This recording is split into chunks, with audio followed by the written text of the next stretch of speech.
اور ایک ٹکڑا عظیم سلیمان کے مزار پر لگا ہوا ہے۔ دوسرے نمبر پر خانہ کعبہ کا دروازہ ہے۔ خانہ کعبہ کے دروازے کو باب توبہ کہتے ہیں۔ جب حضرت ابراہیم علیہ السلام نے خانہ کعبہ بنایا تھا تو اس وقت خانہ کعبہ کے جو دروازے والی جگہ تھی یہ بالکل زمین کے ساتھ جڑی ہوئی تھی، لیکن جب قریش نے کعبہ بنایا تو انہوں نے خانہ کعبہ کا جو دروازہ تھا یہ زمین سے اوپر کر لیا۔ یہ کعبہ کا دروازہ ہے، انہوں نے زمین سے اوپر اٹھا لیا، اور اس وجہ سے کیونکہ وہ یہ چاہتے تھے کہ ہر کوئی خانہ کعبہ میں داخل نہ ہو سکے، کچھ لوگوں کو جن کو وہ منظوری دیں وہ لوگ صرف خانہ کعبہ کے اندر داخل ہو سکیں۔ اگر ہم بات کریں تو سب سے اوپر والے حصے میں لکھا ہوا ہے اللہ جل جلالہ، محمد صلی اللہ علیہ وآلہ وسلم، اور اس کے نیچے قرآن پاک کی بہت سی خوبصورت آیات لکھی ہیں۔ خانہ کعبہ کے دروازے پر لکھا ہوا ہے کہ یعنی ترجمہ آپ کے ساتھ شیئر کر رہا ہوں، کہو کہ اے میرے بندو، لوگوں نے گناہ کر کے اپنی جانوں پر ظلم کیا ہے، کبھی بھی اللہ کی رحمت سے نا امید مت ہونا۔ خانہ کعبہ کے دروازے پر لکھا ہوا ہے آپ کا رب کہتا ہے مجھ سے دعا کرو، میں تمہاری دعا کا، تمہارے پکار کا جواب دوں گا۔ خانہ کعبہ بنایا تو اس وقت اس کی کوئی چھت نہیں تھی، لیکن جب قریش نے کعبہ بنایا تو انہوں نے اس کی چھت بھی بنائی۔ اب جب آسمان سے بارش ہوتی تھی تو بارش کا پانی خانہ کعبہ کی چھت پر جمع ہو جاتا ہے، تو خانہ کعبہ کی چھت سے پانی اتارنے کے لیے بھی تو کوئی پائپ ہونا چاہیے۔ خانہ کعبہ کی چھت کے اوپر والی سائڈ پر اس سے بارش کا پانی خانہ کعبہ کی چھت سے نیچے زمین پر اترتا ہے، خواہ وہ لوگ نیچے اس کے نہاتے بھی ہیں، اس کو رحمت کا پرنالہ کہا جاتا ہے۔ رحمت والا پانی خانہ کعبہ کے چھت سے نیچے اترتا ہے۔ چوتھے نمبر پر خانہ کعبہ کی نیچے والی سائڈ پہ وائٹ کلر کا ماربل لگا ہوا، ماربل کا شادروان کہتے ہیں۔ اس ماربل کے اوپر کنڈے لگے ہوئے ہیں جن کے اندر رسی ڈال کے خانہ کعبہ کے غلاف کو نیچے سے باندھ دیا جاتا ہے۔ جب لوگ یہاں پر آتے ہیں تو وہ ننگے پاؤں ہوتے ہیں، اور آپ کو پتہ ہے کہ ننگے پاؤں کی انگلیوں پر بہت زور سے لگتی ہے، اس لیے انہوں نے اس کی شیپ نیچے سے اندر کی طرف اس طرح سے بنائی ہوئی ہے تاکہ لوگوں کی پاؤں کی انگلیوں پہ نہ لگیں۔ اس وقت کوئی حتیم نہیں تھا، لیکن پھر جب قریش نے خانہ کعبہ بنایا تو وہ خانہ کعبہ بناتے بناتے پیسے کم ہو گئے، تو انہوں نے جو ہے وہ اپنا تقریباً خانہ کعبہ بنایا، اور اتنی جو تھی وہ جگہ بچ گئی، اس کی جگہ انہوں نے پیسے ختم ہونے کی وجہ سے ایک دیوار بنا دی، تو آج تک اس طرح سے خانہ کعبہ ہے، اور اس کے ساتھ جو یو شیپ کی دیوار ہے، اس یو شیپ کی دیوار کو حتیم کہتے ہیں۔ آپ کو معلوم ہوگا کہ جب بھی خانہ کعبہ میں امام صاحب فرض نماز پڑھتے ہیں تو وہ خانہ کعبہ کے اندر تو جا کے نہیں نماز پڑھاتے،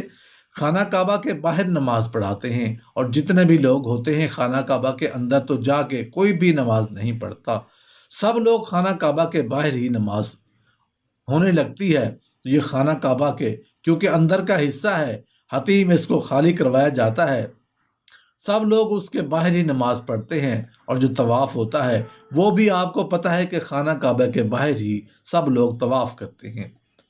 خانہ کعبہ کے اندر تو طواف نہیں کرتے، اس لیے اس ایریا کے اندر بھی کوئی طواف کرتے ہوئے نہیں جاتا،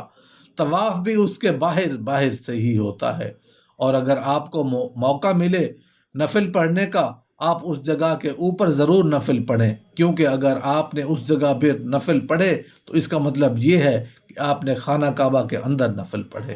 اور اس کے علاوہ کچھ باکس میں کچھ سکولرز کے مطابق حتیم کے اندر حضرت حاجرہ علیہ السلام اور حضرت اسماعیل علیہ السلام کی قبر مبارک ہیں، کیونکہ یہ بہت ہزاروں سال پرانی بات ہے، اس لیے یہ کنفرم نہیں ہے، اس کے بارے میں اللہ تعالیٰ بہتر جاننے والا ہے۔ پانچواں نمبر یہ خانہ کعبہ کا دروازہ ہے اور حجر اسود پتھر ہے، اس کے درمیان کی جگہ کو ملتزم کہتے ہیں۔ اس کے ساتھ طرح سے آپ اپنے دونوں ہاتھ سر اور سینہ پر لگا کر کھڑے ہو کر دعا مانگنا سنت ہے، اور یہاں پر بہت زیادہ دعا قبول ہوتی ہے، اس لیے آپ جب بھی خانہ کعبہ آنے لگیں تو دل میں پہلے سے 5-6 دعائیں ضرور یاد رکھیں۔ 7ویں نمبر پہ ہے کہ مقام ابراہیم، آپ دیکھ سکتے ہیں خانہ کعبہ کے پاس ایک جنگلہ لگا ہوا ہے، اس جنگلے کے اندر فریم بھی وہ پتھر ہے جب حضرت محمد صلی اللہ علیہ وآلہ وسلم نے خانہ کعبہ بنا لیا تو اس پتھر کے اوپر کھڑے ہو کے حضرت ابراہیم علیہ السلام نے لوگوں کو حج کے لیے بلایا گیا تھا۔ قرآن پاک میں اللہ تعالیٰ فرماتا ہے کہ حضرت ابراہیم علیہ السلام اپنے مقام پر کھڑے ہو گئے اور کہنے لگے، لوگو، آپ کے پروردگار نے ایک مکان بنایا ہے، لہٰذا اس کے پاس حج ادا کرو، کیونکہ روایت میں یہ بھی آتا ہے کہ یہ والا پتھر اور حجر اسود یہ دونوں جنت سے آئے ہیں، اور کچھ روایت میں یہ بھی آتا ہے کہ یہ والا پتھر وہ پتھر ہے جس پر کھڑے ہو کر حضرت ابراہیم علیہ السلام نے خانہ کعبہ کی تعمیر کی تھی۔ حضرت ابراہیم علیہ السلام اس کے اوپر کھڑے ہو جاتے تھے اور حضرت اسماعیل علیہ السلام ان کو دیتے تھے، تو یہ پتھر خود ہی اوپر ہو جاتا تھا جہاں پر پتھر لگانا ہو، پھر حضرت ابراہیم علیہ السلام وہاں پر پتھر لگا دیتے تھے، لیکن یہ بات کنفرم ہے کہ اس پر حضرت ابراہیم علیہ السلام کے پاؤں کا نشان ہے، کیونکہ قرآن پاک میں اس کا ذکر ہے اور اللہ تعالیٰ قرآن پاک میں اس کے بارے میں فرماتا ہے، مقام ابراہیم کو نماز پڑھنے کی جگہ بناؤ، اس وجہ سے طواف کرنے کے بعد لوگ اس کے پیچھے نفل پڑھتے ہیں اور اس کو بہت افضل سمجھا جاتا ہے۔ ضروری بات تو یہ ہے کہ پہلے یہ خانہ کعبہ کے ساتھ ہی ہوتا تھا۔ جب حضرت عمر فاروق رضی اللہ عنہ نے یہ دیکھا کہ اس کی وجہ سے طواف کرتے ہوئے اس جگہ پر لوگوں کا رش بن جاتا ہے تو انہوں نے اس کو تھوڑا سا پیچھے کر دیا تاکہ لوگوں کا رش نہ بنے، لوگ آسانی سے طواف کر سکیں۔ جب اس کی صفائی کرنی ہوتی ہے تو یہ وائٹ سے بورڈ سائڈ پر لگائیں۔ یہ خانہ کعبہ کے 4 کونے میں ہے۔ خانہ کعبہ کے چاروں کونوں میں 2 کونوں کو زیادہ اہمیت حاصل ہے۔ حضرت ابراہیم علیہ السلام نے خانہ کعبہ بنایا تھا، اس کے 4 کونے تھے۔ خانہ کعبہ کے اس کونے کو رکن حجر اسود کہتے ہیں، کیونکہ اس کونے کے اوپر حجر اسود پتھر لگا ہوا ہے، اور اس کونے کو رکن یمانی بھی کہتے ہیں کیونکہ اس کونے کی جو ڈائریکشن ہے وہ ملک یمن کی طرف ہے، اور اس کے کچھ حصے کے اوپر خانہ کعبہ کا غلاف نہیں ہے، کیونکہ رسول اللہ صلی اللہ علیہ وآلہ وسلم نے اس کونے کا اپنے ہاتھ سے استلام کیا تھا، یعنی کہ اپنے ہاتھوں سے اس کونے کو ٹچ کیا تھا۔ اس لیے آپ یہاں پر جب بھی آئیں گے حجر اسود کا بوسہ بھی دیں، اور یہ رکن یمانی کا یہ جو حصہ ہے اس کے اوپر خانہ کعبہ کا غلاف نہیں ہے۔ جس حصے کے اوپر اپنے ہاتھوں سے استلام کریں، یعنی اس کو اپنے ہاتھوں سے ٹچ کریں، سنت رسول صلی اللہ علیہ وآلہ وسلم کو پورا کریں۔ رسول اللہ صلی اللہ علیہ وآلہ وسلم جب بھی رکن یمانی اور رکن حجر اسود کے درمیان سے گزرتے تھے تو دعا پڑھتے تھے، اللہ تعالیٰ آپ کو بھی انشاءاللہ لے کر جائے گا، اور جب بھی آپ کے ان درمیان سے گزرنا ہو تو آپ بھی دعا پڑھیں، اور خانہ کعبہ کے اس کونے کو رکن عراقی کہتے ہیں کیونکہ اس کی ڈائریکشن ملک عراق کی طرف ہے، اور خانہ کعبہ کے اس کونے کو رکن شامی کہتے ہیں کیونکہ اس کی ڈائریکشن ملک شام کی طرف ہے۔ 12 نمبر پر ہے خانہ کعبہ کا غلاف۔ جب خانہ کعبہ کا غلاف بنایا گیا تھا تو ان وقتوں میں خانہ کعبہ پر کوئی غلاف نہیں ڈالا جاتا تھا، پھر وقت کے ساتھ ساتھ red, white, green, different colour جو ہے نا وہ غلاف کعبہ پر ڈالے گئے۔ آج خانہ کعبہ کے اوپر کالے رنگ کا غلاف ڈالا جاتا ہے۔ کعبہ کے غلاف پر اللہ کے نام اور قرآن پاک کی آیات لکھی ہوتی ہیں۔ پہلے کعبہ کا غلاف مصر سے بن کر بڑی شان و شوکت سے آیا کرتا تھا۔ کعبہ کی چھت کے اوپر اس طرح سے پائپ لگا ہوا ہے، اور پہلے جب حج کا مہینہ ہوتا تھا کعبہ کے غلاف اس طرح سے پائپ کے ساتھ باندھ دیا جاتا، لیکن آج کے دور میں جب حج کا مہینہ ہوتا ہے تو وائٹ کلر کے کاٹن کا کپڑے باندھ کر اس طرح سے خانہ کعبہ کا غلاف اوپر کر دیا جاتا ہے، چاروں سائڈ سے وائٹ سا کپڑا لگا کر، کیونکہ لوگ اپنے ساتھ کینچیاں، چھریاں، بلیڈ لے کر آتے ہیں اور کعبہ کے غلاف سے دھاگے کپڑے کے پیسز کاٹ کر لے جاتے ہیں۔ ہر سال 9 ذو الحج کو خانہ کعبہ کا پرانا غلاف اتار کر نیا غلاف چڑھایا جاتا ہے۔ تو کیا آپ کو پتہ ہے خانہ کعبہ کے 4 کونے ہوتے ہیں، اور جو ہم طواف سٹارٹ کرتے ہیں وہ خانہ کعبہ کے حجر اسود والے کونے سے سٹارٹ کرتے ہیں۔ اب یہ آپ کو پتہ ہے کہ جہاں پر یہ بہت زیادہ رش ہوتا ہے تو کچھ لوگ جو ہوتے ہیں وہ حجر اسود کے پاس ہوتے ہیں، لیکن کچھ ہوتے ہیں وہ حجر اسود سے بہت زیادہ دور ہوتے ہیں۔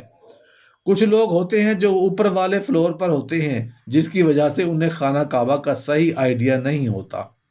کہ ہم نے طواف کہاں سے سٹارٹ کرنا ہے۔ تو جہاں حجر اسود ہے وہاں گرین سے کلر کی لائٹ لگی ہوتی ہے، انہوں نے اور ساتھ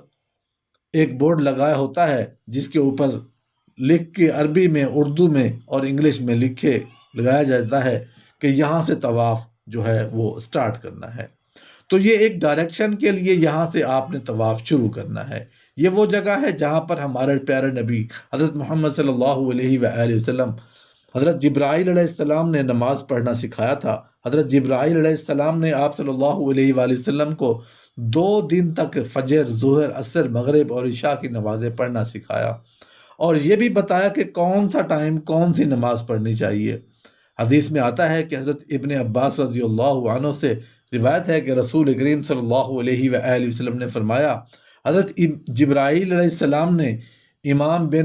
بن کر خانہ کعبہ پر اس جگہ پر 2 دن نماز پڑھائی، تو اس لیے اس جگہ کو مصلی جبرائیل کہتے ہیں، اور یہ والی وہ جگہ ہے جہاں پر ہمارے پیارے نبی حضرت محمد صلی اللہ علیہ وآلہ وسلم نے نماز پڑھی۔ اور اس کے لیے آپ دیکھ سکتے ہیں کہ کہا جائے کہ نماز اور مائک یہاں پر پڑے ہوئے ہیں۔